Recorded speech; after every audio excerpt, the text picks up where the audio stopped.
ಹಿರಣ್ಯಾಕ್ಷರ ಕಾದಾಟ. So ವರಾಹದೇವರು ಸಾಕ್ಷಾತ್ Krishna, Vishnu, Narayana. So ಇಲ್ಲಿ ಒಂದು ನಿಮಿಷ.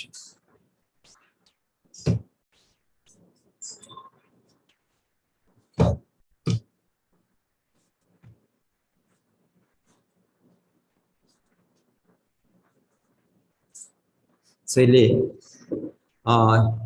ತುಂಬಾ ಹೊತ್ತು ನಡೀತು. ಸೊ ತುಂಬಾ ಹೊತ್ತು ನಡೆದು ನಂತರ ಇಲ್ಲಿ ಹೇಳ್ತಾ ಇದ್ದಾರೆ,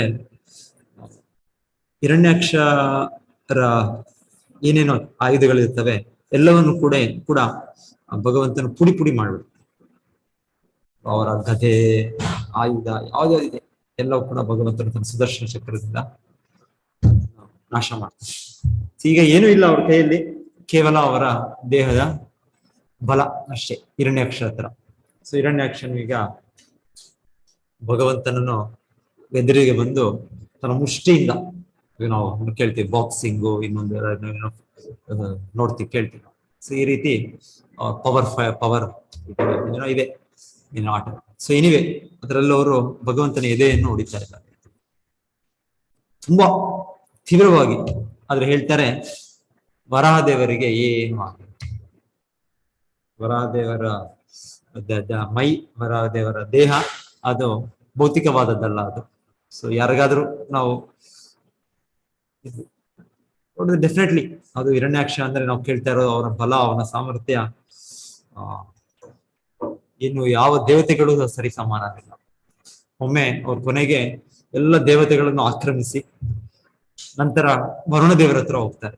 ಸೊ ವರುಣದೇವರು ಕೂಡ ತುಂಬಾ ಬಲಶಾಲಿ, ಎಷ್ಟೋ ಅಶ್ವಮೇಧ ಯಜ್ಞವನ್ನು ಮಾಡಿದ್ದಾರೆ ಅವರು. ಸೊ ಅವರು ಸಹ ಇವರನ್ನು ಎದುರಿಸ್ಲಿಕ್ಕೆ ಆಗ್ತಿಲ್ಲ. ಸೊ ಆಗ ಇವರು ವರುಣದೇವರ ಹತ್ರ ಹೋಗಿ, ನಿಮ್ಮ ಹತ್ರ ಒಂದು ಮನವಿ, ಬೇಡಿಕೆ ಏನು ಅಂದ್ರೆ, ನನಗೆ ನೀವು ಶತ್ರು, ನನ್ನ ಎದುರು ನೀವು ಯುದ್ಧ ಮಾಡಬೇಕು. ಆಕ್ಚುಲಿ ವರುಣದೇವರು ಸಾಮಾನ್ಯ ವ್ಯಕ್ತಿ ಅಲ್ಲ, ದೇವತೆ. ಅವರು ದೊಡ್ಡ ಭಕ್ತರು, ಅವರು ದೇವತೆಗಳರು ಕೃಷ್ಣನ ಭಕ್ತರು. ಸೊ ಇವರು ಅವರ ಹತ್ರ ಹೋಗಿ ಒಂದು ಮರ್ಯಾದೆಯಿಂದ, ಗೌರವದಿಂದ ಅವರ ಆಶೀರ್ವಾದವನ್ನು, ಅವರ ಇದನ್ನು ಪಡೆಯಬೇಕು. ಅದನ್ನ ಬಿಟ್ಬಿಟ್ಟು ಇವರು ಹಿರಣ್ಯಾಕ್ಷ ಹೋಗಿ ನಿಮ್ಮಿಂದ ಒಂದು ನನಗೆ ಬೇಕು, ಒಂದು ಏನು, ನನಗೊಂದು ವರ ಬೇಕು. ಏನು ವರ ಅಂದ್ರೆ, ನೀವು ನನ್ನ ಎದುರಾಳಿಯಾಗಿ ಯುದ್ಧ ಮಾಡಿ. ಸೊ ಈ ರೀತಿ ಅಂದ್ರೆ ಅಷ್ಟೊಂದು ಅಹಂಕಾರ, ಅಷ್ಟೊಂದು ಜಂಬ ತನ್ನ ಸಾಮರ್ಥ್ಯ, ತನ್ನ ಶಕ್ತಿಯ ಮೇಲೆ. ಸೊ ಒಮ್ಮೆ ವ್ಯಕ್ತಿಗಳು ಭೌತಿಕ ಜಗತ್ತಿನಲ್ಲಿ ಹಾಗೆ ಸಾಮರ್ಥ್ಯ, ಶಕ್ತಿ ಬಂದಾಗ ಅವರು ಅಹಂಕಾರ, ಗರ್ವವನ್ನು ಪಡಿತಾರೆ. ಸೊ ಹೀಗೆ ಹಿರಣ್ಯಾಕ್ಷ. ಸೊ ವರುಣದೇವರು ಹಾಗೆ ಹೇಳ್ತಾರೆ, ಇಲ್ಲ ಸದ್ಯದಲ್ಲೇ ನಿನ್ನ ಎದುರಾಳಿ ಬರ್ತಾ ಇದ್ದಾರೆ, ಸದ್ಯದಲ್ಲೇ ಬರ್ತಾ ಇದ್ದಾರೆ. ಅವಾಗ ಹಿರಣ್ಯಾಕ್ಷ, ನನ್ನ ಎದುರಾಳಿ ಇದ್ದಾರಾ, ಒಳ್ಳೇದು. ಸೊ ನನ್ನ ಎದುರಾಳಿ ನಾನು ಬರ್ತಾ ಇದ್ದಾರೆ, ಅದು ಆನಂದ ಆಗುತ್ತೆ. ಸೊ ಈ ರೀತಿ ಎನಿವೆ. ಸೊ ಇಲ್ಲಿ ಹೇಳೋದು ತುಂಬಾ ಒಂದು ಗರ್ವ, ಅಹಂಕಾರ, ಡಂಬ, ಇದೆಲ್ಲ ಅಸುರ ಗುಣಗಳು, ಡಂಬ. ಸೊ ಈಗ ಎಷ್ಟು ಸಾಮರ್ಥ್ಯವುಳ್ಳ ಈ ಹಿರಣ್ಯಾಕ್ಷ ಭಗವಂತನನ್ನು ಎಷ್ಟು ಬಾರಿ ಹೊಡಿತಾ ಇದ್ರು ಕೂಡ ವರಾಹದೇವರಿಗೆ ಏನು ಆಗ. ಹಿಂದೆ ಶ್ಲೋಕದಲ್ಲಿ ನಾವು ಕೇಳಿದ್ದು ಅದು ಹೇಗಿತ್ತು, ಅದು ಒಂದು ಯಾವುದೋ ಒಂದು ಹೂಮಾಲೆಯನ್ನು ನಾವು ಆನೆಯ ಮೇಲೆ ಎಸೆದಾಗ ಹೇಗಿರುತ್ತೆ, ಸೊ ಆ ರೀತಿಯಲ್ಲಿ ಕೂಡ ಅಂತ ಒಂದು ಇದನ್ನ ಕೇಳಿದ್ವಿ ನಾವು. ಯಾರು ಇವರ ಒಂದು ಹೊಡೆತಾನೋ, ಇವರ ಒಂದು ಇದು ಭಗವಂತನಿಗೆ ಏನು ಆಗುತ್ತೆ. ಭಗವಂತನ ದೇಹ ಸಚ್ಚಿದಾನಂದ ಸ್ವರೂಪವಾದದ್ದು, ಅದು ಸಾಧಾರಣ ದೇಹ ಅಲ್ಲ. ಸೊ ನಮ್ಮ ದೇಹ ನಾವು ನೋಡ್ತಾ ಇದ್ದೀವಿ ಎಲ್ಲರೂ ಭೌತಿಕ ಜಗತ್ತಿನಲ್ಲಿ. ಸೊ ನಾವು ನೋಡ್ತೀವಿ ಸ್ವಲ್ಪ ಸೊಳ್ಳೆಗಳು, ಕೆಲವು ಇರುವೆಗಳು, ಏನೂ ಇಲ್ಲ, ಅದ್ರ ಮೇಲೆ ನಾವು ಕಾಲು ಮೆಟ್ರೆ ಅಷ್ಟೇ ಅದು ಸತ್ತೋಗ್ತದೆ. ಅದರ ದೇಹದ ಬಲ, ಅದರ ದೇಹದ ಶಕ್ತಿ ಏನಿಲ್ಲ. ಸೊ ನಾವು ನಡೀತಾನೆ ಎಷ್ಟೋ ಜೀವಿಗಳನ್ನ ಕೊಲ್ತೇವೆ ನಾವು. ಸೊ ಹೀಗೆ ನಮಗೆ ಗೊತ್ತಿದ್ದ ನಾವು ಎಷ್ಟೋ ಜೀವಿಗಳನ್ನ ಕೊಲ್ಲೋದು ಇದೆ ಭೌತಿಕ ಜಗತ್ತಿನಲ್ಲಿ. ಸೊ ಹಾಗಂತ ನಾವು ಆಹಾರಕ್ಕೂ ಕೂಡ ಆ ಜಾತರ ಜೀವಿಗಳನ್ನ ತಿನ್ಬೇಕು ಅಂತಲ್ಲ, ಇಲ್ಲ. ಸೊ ಈ ಮನುಷ್ಯರಿಗೆ, ಪ್ರತಿಯೊಂದು ಜೀವಿಗೆ ಏನೇನು ಆಹಾರ ಅಂತ ನಿರ್ದಿಷ್ಟವಾದ ಆಹಾರ, ಪ್ರಕೃತಿಯ ಒಂದು ಅನುಸಾರವಾಗಿ, ನಿಯಮದ ಅನುಸಾರವಾಗಿ ನಮ್ಮ ದೇಹ ಒಂದು ಉತ್ಪತ್ತಿ ಆಗಿದೆ. ಸೊ ಅದಕ್ಕೆ ಸರಿಯಾಗಿ ನಾವು ಆಹಾರವನ್ನು ಸ್ವೀಕರಿಸಬೇಕು. ಇಲ್ಲಾಂದ್ರೆ ನಾವು ಗೊತ್ತಿಲ್ದೇನೋ ನಾವು ಶ್ವಾಸ ಮಾಡುವಾಗ, ನಾವು ನಡೆಯುವಾಗ ಎಷ್ಟೋ ಜೀವಿಗಳನ್ನ ಕೊಲ್ತೇವೆ ನಾವು. ಸೊ ಅಂದ್ರೆ ದೇಹದ ಬಲ ಒಂದೊಂದು ದೇಹಕ್ಕೆ ಒಂದೊಂದು ಜೀವಿಗೆ ಒಂದೊಂದು ರೀತಿ. ಹಿರಣ್ಯಾಕ್ಷ ತುಂಬಾ ಬಲಶಾಲಿ, ತುಂಬಾ ಬಲಶಾಲಿ. ಇಲ್ಲಿ ಹೇಳ್ತಾ ಇರೋದು ಅವನಂತ ಬಲಶಾಲಿ ಆದವನು ತನ್ನ ಮುಷ್ಟಿಯಿಂದ ಭಗವಂತನ ಎಷ್ಟು ಬಾರಿ ಹೊಡೆದ್ರು ಕೂಡ ಏನೂ ಆಗಲಿಲ್ಲ ಭಗವಂತ. ವರಾಹದೇವರು ಆಗಿರ್ತಾರೆ. ಆದ್ರೆ ನಂತರ ಈಗ ವರಾಹದೇವರು ಅವರು ಹೇಳ್ತಾ ಇದ್ದಾರೆ, ಅವರು ಒಂದು ಹೊಡೆತ ಅಷ್ಟೇ, ಒಂದು ಹೊಡೆತ ಯಾರಿಗೆ? ಈ ಹಿರಣ್ಯಾಕ್ಷ ಅಸುರನಿಗೆ. ಸೊ ಒಂದು ಹೊಡೆತಕ್ಕೆ ಅವರು ಈಗ ಮುಂದೆ ನಾವು ಕೇಳ್ತೇವೆ ಅವರ ಎಲ್ಲ ಅವರು ರಕ್ತ ಸುರಿ ಅವರೆಲ್ಲ ಇದರಿಂದ ಹೊರಗೆ ಬರುತ್ತೆ, ರಕ್ತ ಬಂದು ಅವರು ಮರಣವನ್ನು ಹೊಂದ್ತಾರೆ. ಸೊ ಇದು ಹೇಗೆ ಸಾಧ್ಯ ಇದೆ? ಕೇವಲ ಒಂದು ಹೊಡೆತದಿಂದ, ಒಂದು ಏಟು ಅಷ್ಟೇ. ಅವ್ರ ಹೊಡೆತದಿಂದ ಅವ್ರೇನು ಕೆಳಗೆ ಬಿದ್ದು ಇನ್ನೊಂದು ಕಲ್ಲುಗೋ ಇನ್ನುಗೋ ಎಲ್ಲೋ ಬಿದ್ರು ಅಂತ ಅಲ್ಲ, ಕೇವಲ ಭಗವಂತನ ಸ್ಪರ್ಶ, ಭಗವಂತನ ದಿವ್ಯ ಕೈಗಳು, ಅದರ ಸ್ಪರ್ಶದಿಂದ ಇವರ ಜೀವ ಅಷ್ಟೇ ಹಾರಿ ಹೋಯ್ತು. ಸೊ ಅದು ನಾವು ಕೇಳ್ತೇವೆ. ಸೊ ಇದು ಹೇಗೆ ಸಾಧ್ಯ? ಇದು ಅದಕ್ಕೆ ಇಲ್ಲಿ ಹೇಳ್ತಾ ಇರೋದು ಭಗವಂತನ ಬಗ್ಗೆ ಅಧೋಕ್ಷಜ ಅಂತ ಪದ ಇಲ್ಲಿ ಆಚಾರ್ಯರು ನಮಗೆ ಒತ್ತಿಟ್ಟು ಇದರ ಮನವಿ ಮಾಡ್ಕೊಡ್ತಾ ಇದ್ದಾರೆ. ಅಧೋಕ್ಷಜ, ಅಧಕೃತ ಅಕ್ಷಜ ಜ್ಞಾನ. ಸೊ ಅಂದ್ರೆ ಹೇಳೋದು ನಾವು ಪಡೆಯುವಂತ ಜ್ಞಾನ ಹೇಗೆ? ಆಟುಕ್ಷ. ಆಟುಕ್ಷ ಅಂದ್ರೆ ಎಲ್ಲ ಅಕ್ಷರಗಳು ಆ ಇಂದ ಕ್ಷ ಒಳಗೆ ಬರುತ್ತೆ. ಆ ಈ ಊರು ಕೊನೆಗೆ ಕ್ಷ. ಸೊ ಈ ಅಕ್ಷರದ ಒಂದು ಸಂಯೋಜನೆಯಿಂದ ನಾವು ಮಾಡೋ ಪದಗಳು, ಇದರ ವಿವರಣೆಗಳು, ಭಗವಂತನನ್ನು ಇದರ ಈಚೆ ಇದ್ದಾನೆ. ಈ ಇಂದ್ರಿಯಗಳು ಇಂದ ಅವನು ಭಗವಂತನು ಇನ್ನು ಇಲ್ಲಿ ಅರ್ಥ ಹೇಳ್ತಾರೆ, ಇಂದ್ರಿಯಾತೀತ. ಇಂದ್ರಿಯ ನಮ್ಮ ಕಣ್ಣು, ಮೂಗು, ಕಿವಿ, ಇದರಿಂದ ನಾವು ಭಗವಂತನ ಎಣಿಸಕ್ಕಾಗೋದು, ಭಗವಂತನ ಲೆಕ್ಕಾಚಾರ ಮಾಡಕ್ಕಾಗೋದು, ಭಗವಂತನ ಬಗ್ಗೆ ತಿಳಿಲಿಕ್ಕೂ ಸಾಧ್ಯ ಇಲ್ಲ ನಾವು. ಸೊ ಈ ರೀತಿಯಲ್ಲಿ ನಾವು ಊಹಾಪೋಹ ಮಾಡ್ಕೊಂಡು ಭಗವಂತನ ಹೀಗಿರ್ಬೇಕು ಹಾಗಿರ್ಬೇಕು ಅಂತ ನಮ್ಮ ಇದರಿಂದ ಸಾಧ್ಯ ಇದೆ. ಸೊ ಎಷ್ಟೋ ಇರ್ಬೋದು, ತುಂಬಾ ಬುದ್ಧಿವಂತರು ಇರ್ಬೋದು, ಆದ್ರೆ ನಮ್ಮ ಒಂದು ಮನಸ್ಸು ಬುದ್ಧಿ ಶಕ್ತಿಯಿಂದ ಭಗವಂತನನ್ನು ನಾವು ಅರ್ಥ ಮಾಡ್ಕೊಳ್ತಾಗ ಪಂತಾಸ್ತು ಕೋಟಿ ಶತವತ್ಸರ ಸಂಪ್ರಗಮ್ಯೋ ವಾಯೋ ರಥಾಪಿ ಮನಸೋ ಮುನಿಪುಂಗವಾನ ಸೋಪ್ಯಸ್ತಿ ಯತ್ ಪ್ರಪದಸಿಮ್ನಿ ಅವಿಚಿಂತ್ಯ ತತ್ವೇ ಗೋವಿಂದಮಾದಿ ಪುರುಷಂ ತಮಹಂ ಭಜಾಮಿ. ಸೊ ಬ್ರಹ್ಮ ಸಮಿತಿಯಲ್ಲಿ ಬ್ರಹ್ಮದೇವರು ನಮ್ಗೆ ಹೇಳೋದು ಪಂತಾಸ್ತು ಕೋಟಿ ಶತವತ್ಸರ. ಸೊ ಹೇಳ್ತಾರೆ, ಯಾರಾದ್ರೂ ವಾಯೋರಥಾಪಿ ಮನಸ್ಸೋ ಮುನಿಪುಂಗವಾನ. ಮುನಿಪುಂಗವ ಅಂದ್ರೆ ತುಂಬಾ ದೊಡ್ಡ ಚಿಂತಕರು, ಸಾಮಾನ್ಯ ಚಿಂತಕರಲ್ಲ. ಇವತ್ತು ಅಂತ ಚಿಂತಕರು ಇಲ್ಲ, ಇವತ್ತು ಅಂತ ಬುದ್ಧಿವಂತರು ಇಲ್ಲ. ನಾವು ಕಲಿಯುಗದ ಜೀವಿಗಳು, ನಮ್ಮ ಮೆದುಳು ಅಷ್ಟು ಶಕ್ತಿ ಇಲ್ಲ. ಹಿಂದೆ ಈ ಪುಸ್ತಕಗಳ ಅಗತ್ಯನೇ ಇಲ್ಲ. ಹಿಂದೆ ವ್ಯಕ್ತಿಗಳು ಹಿಂದೆ ಯುಗದಲ್ಲಿ ಕೇವಲ ಅವರು ಶಾಸ್ತ್ರವನ್ನು, ವೇದಗಳನ್ನು ಗುರುವಿಂದ ಕೇಳೋದು, ಅದರ ಒಂದು ಶ್ರವಣದಿಂದ ಮಾತ್ರ ಅವರು ಜೀವನಾದ್ಯಂತ ಜೀವನೋದ್ದಕ್ಕೂ ಅವ್ರು ನೆನಪಿರ್ತಾರೆ. ನಮಗೆ ಏನ್ ನೆನಪಿರುತ್ತೆ? ಏನು ನೆನಪಿರೋದಿಲ್ಲ ನಮ್ಗೆ ಯಾವಾಗ್ಲೂ ಮೊಬೈಲ್ ಅಲ್ಲಿ ಏನೋ ಇದು ಮಾಡ್ಕೊಳ್ಬೇಕು, ಸ್ವಲ್ಪ ಜನ ರಿಮೈಂಡರ್ ಹಾಕೊಳ್ಬೇಕು ನಾವು. ಇಲ್ಲ ಅಂದ್ರೆ ನಮ್ಗೆ ಪುಸ್ತಕದಲ್ಲಿ ಒಂದು ಚಿಕ್ಕ ಪುಸ್ತಕ ಅಲ್ಲ ಬರ್ದಿಟ್ಕೊಳ್ಬೇಕು ನಾವು. ಇಲ್ಲ ಅಂದ್ರೆ ಅರ್ಧ ಮುಕ್ಕಾಲ್ವಾಸಿ ನಮ್ಗೆ ಮರವೆ. ನಮ್ಗೆ ಅಯ್ಯೋ ಇದು ನಮ್ಮ ಶಕ್ತಿ, ನಮ್ಮ ಬುದ್ಧಿಶಕ್ತಿ. ಆದ್ರೆ ಅದ ಹೇಳ್ತಾ ಇರೋದಿಲ್ಲಿ ಮುನಿಪುಂಗವ ಅಂದ್ರೆ ತುಂಬಾ ಬುದ್ಧಿವಂತರು, ತುಂಬಾ ಸ್ಮರಣೆ ಶಕ್ತಿ ಇರೋದು, ತುಂಬಾ ನೆನಪು ಶಕ್ತಿ ಇರೋರು ಅವರು. ಅಂತ ವ್ಯಕ್ತಿಗಳು ಮುನಿಪುಂಗವಾನ ವಾಯೋರಥಾಪಿ ಮನಸ್ಸು ಅಂದ್ರೆ ಹೇಳೋದು, ಅವರ ಮನಸ್ಸು ಎಷ್ಟು ಪ್ರಬಲವಾಗಿರ್ಬೋದು, ಎಷ್ಟು ಇಂದ್ರಿಯಗಳ ಅವ್ರು ನಿಗ್ರಹಿಸಿ ಅವರೆಷ್ಟು ಶಕ್ತಿ ಇರ್ಬೋದು, ಎಷ್ಟು ಚಿಂತನೆ ಮಾಡೋ ಶಕ್ತಿ ಇರ್ಬೋದು ಅಂದ್ರೆ ಅವರು ಎಷ್ಟು ವೇಗವಾಗಿ ಚಲಿಸ್ಬೋದು. ಮನಸ್ಸು ಅನ್ನೋದು ತುಂಬಾ ವೇಗವಾಗಿ ಚಲಿಸ್ಬೋದು. ಹೇಗೆ ಮನಸ್ಸು ನಾವು ಹೇಳ್ತಾರೆ ತಕ್ಷಣ ಯಾರಿಗಾದ್ರು, ಇವಾಗ ಯಾರೋ ಇಲ್ಲಿ ಇರೋರು, ಇವಾಗ ಮಾತಾಜಿ ಸ್ವಲ್ಪ ಜನ ಇದ್ದಾರೆ, ಬೇರೆ ದೇಶದಲ್ಲಿ ಇದ್ದಾರೆ, ಉಷಾ ಭಟ್ಟ ಮಾತಾಜಿ ಇದ್ದಾರೆ ಅಮೆರಿಕ. ಸೊ ಅವರು ಭಾರತದಲ್ಲಿ ಯೋಚನೆ ಮಾಡಿದ್ರೆ, ಭಾರತದಲ್ಲಿ ನನ್ನ ಮನೆ ಹೀಗಿದೆ, ನನ್ನ ಊರು ಹೀಗಿದೆ, ತಕ್ಷಣ ಅವರ ಅನುಭವ, ಅವ್ರ ನೆನಪು ಅಲ್ಲಿಗೆ ಹೋಗುತ್ತೆ. ಅಂದ್ರೆ ಮನಸ್ಸು ಅಷ್ಟು ಸ್ಪೀಡ್ ಆಗಿ ಅದು ಚಿಂತನೆ ಮಾಡುತ್ತೆ. ಅಂದ್ರೆ ಒಂದು ಪ್ರದೇಶದ ಇನ್ನೊಂದು ಪ್ರದೇಶದ ಬಗ್ಗೆ ಚಿಂತನೆ ಮಾಡಬಹುದು ತಕ್ಷಣ ಮನಸ್ಸು. ಹಿಂದೆ ಯೋಗಿಗಳು ಮನಸ್ಸನ್ನು ನಿಗ್ರಹಿಸಿ ಅದ್ರ ಮೂಲಕ ಅವರು ಎಷ್ಟೋ ಒಂದು ಸೂಕ್ಷ್ಮ ಶಕ್ತಿಗಳಿದೆ ಮನಸ್ಸಿಗೆ. ಸೊ ಇಲ್ಲಿ ಹೇಳ್ತಾ ಇರೋದು ಮನಸ್ಸಿನ ಶಕ್ತಿ, ಇಲ್ಲಂದ್ರೆ ವಾಯು, ಮನಸ್ಸು ಇರಲಿ, ಇನ್ನೊಂದು ವಾಯು ಅಂದ್ರೆ ಗಾಳಿ ಕೂಡ ತುಂಬಾ ಪ್ರಬಲವಾಗುತ್ತೆ. ಅದರ ಸ್ಪೀಡ್, ಅದರ ವೇಗ. ಚಂಡಮಾರುತ ಬಂದ್ರೆ ಎಲ್ಲ ಎಷ್ಟು ಇದು ನಾಶ ಮಾಡುತ್ತೆ, ಅಷ್ಟು ವೇಗವಾಗಿ ಅದು ಚಲಿಸುತ್ತೆ. ಸೊ ಇಲ್ಲಿ ಹೇಳ್ತಾ ಇದ್ದಾರೆ, ಆ ವೇಗದಲ್ಲಿ ಯಾರಾದರೂ ಋಷಿ ಮುನಿಗಳು, ಚಿಂತಕರು, ವಿದ್ವಾಂಸರು, ಪಂಡಿತರು ಅವರು ಚಿಂತನೆ ಮಾಡಿದ್ರು ಕೂಡ ಭಗವಂತನ ಪಾದ ಪದ್ಮಗಳ ಒಂದು ಧೂಳು, ಒಂದು ಮೂಲೆ, ಒಂದು ಇದನ್ನು ಕೂಡ ಅವರು ತಿಳ್ಕೊಳ್ಳಿಕ್ಕಾಗ.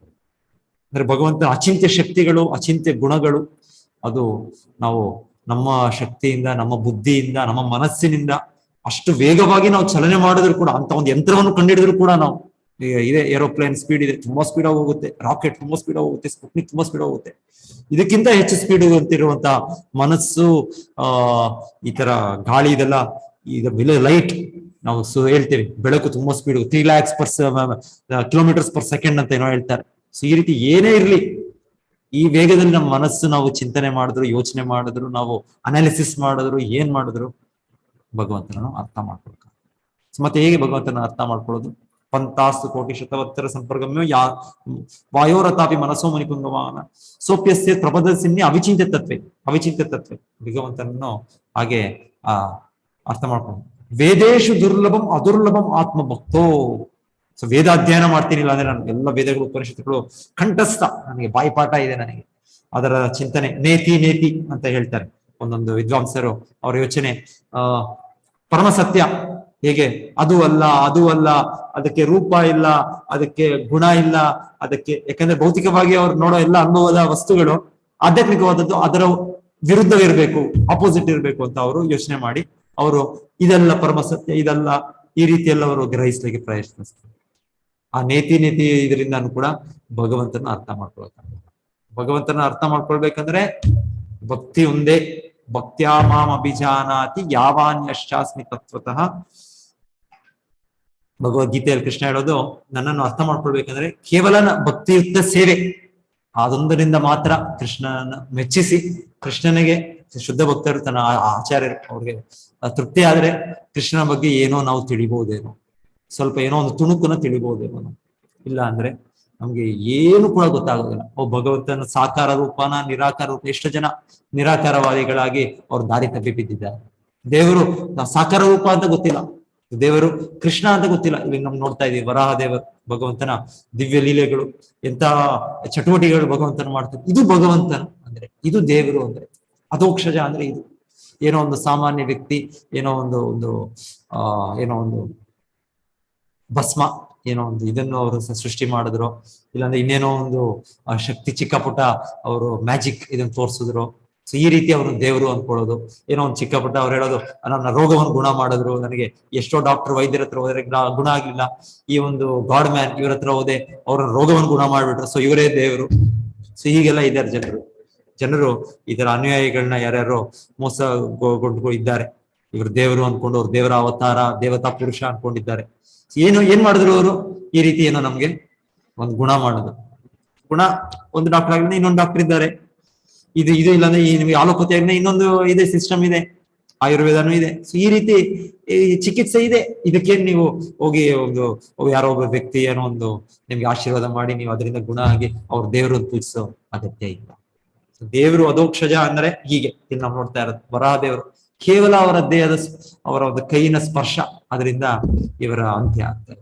ಅದೇ ರೀತಿಯಲ್ಲಿ ನೀವು ಕೃಷ್ಣನ ಲೀಲೆಯಲ್ಲಿ ನೋಡ್ತೀವಿ, ಒಬ್ಬ ಬೆಸ್ತ ಅಗಸ ಕೃಷ್ಣನಿಗೆ ಹೇಳಿದ್ದು, ನಾನು ಕೊಡೋದಿಲ್ಲ ಈ ಬಟ್ಟೆಯನ್ನು ನಾನು. ಕೃಷ್ಣ ಕೇವಲ ಅವನ ಕತ್ತಿಗೆ ತನ್ನ ಕೈಯನ್ನು ಸ್ಪರ್ಶಿಸಿದಷ್ಟೇ.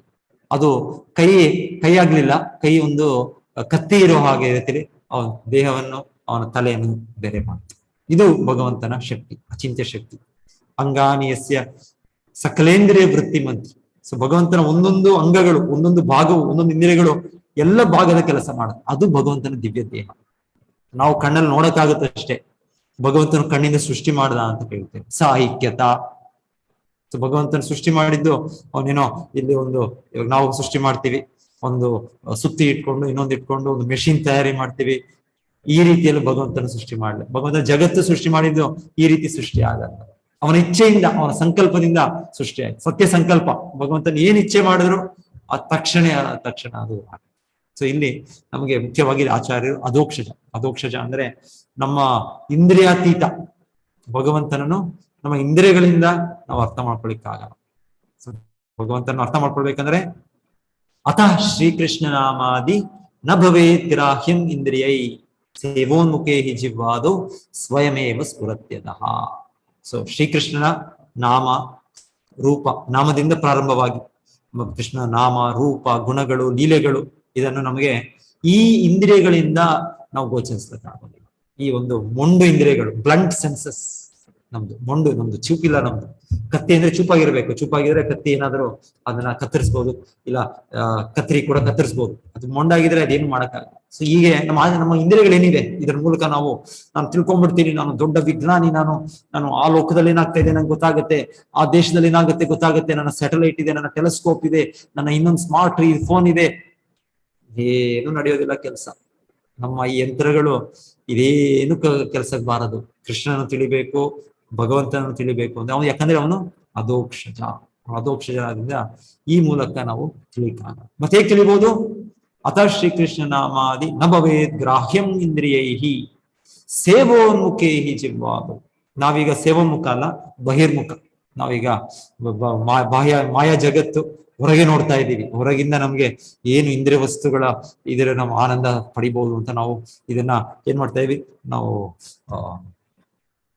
ತುಂಬಾ ಪ್ಲಾನ್ ಮಾಡ್ತಾ ಇದೀವಿ, ತುಂಬಾ ಅದರಿಂದ ನಾವು ಎಕ್ಸ್ಪ್ಲಾಯ್ಟ್ ಮಾಡ್ತಾ ಇದೀವಿ. ಮೆಟೀರಿಯಲ್ ನೇಚರ್ ನಾವು ಅದನ್ನ ಹೇಗೆ ಇಲ್ಲಿ ಸುಖವನ್ನು ಪಡೆಯುತ್ತೆ ಈ ರೀತಿಯಲ್ಲಿ ನಾವು ಬಹಿರ್ಮುಖದಿಂದ ಅಂತರ್ಮುಖ, ನಾವು ಸೇವಾನ್ಮುಖ, ಕೃಷ್ಣನ ನಾವು ಸೇವಕರಾಗಬೇಕು. ಆ ಸೇವಾ ಭಾವದಿಂದ ಕೃಷ್ಣ ಸೇವೆ ಹೇಗೆ ಪ್ರಾರಂಭ ಆಗುತ್ತೆ?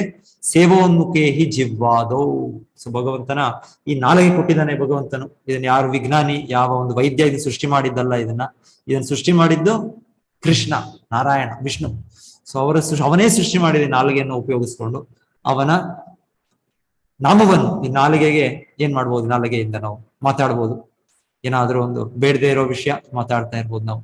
ಆ ಒಂದು ಏನಾಯ್ತು ಅಲ್ಲಿ ರಷ್ಯಾ ಯುಕ್ರೇನ್ ಯುದ್ಧ ಆಯ್ತು, ಅಲ್ಲಿ ಇನ್ನೊಂದು ಆ ರಾಜಕೀಯ ವ್ಯಕ್ತಿ ಹೀಗ್ ಮಾಡ್ದ, ಆ ಒಂದು ಆಟದ ಪಟು ಈ ರೀತಿ ಒಂದೇನೋ ರೆಕಾರ್ಡ್ ಮಾಡ್ದ, ಈ ರೀತಿ ನಾವು ಟೈಮ್ ವೇಸ್ಟ್ ಮಾಡ್ಬೋದು. ನಾವು ಈ ರೀತಿ ನಾವು ಮಾಡೋದ್ರಿಂದ ಇದು ನಮ್ಮ ನಾಲಿಗೆ ಇದು ಆಗ್ಲಿಲ್ಲ, ಅದು ಸರಿಯಾದ ಉಪಯೋಗ ಆಗ್ಲಿಲ್ಲ.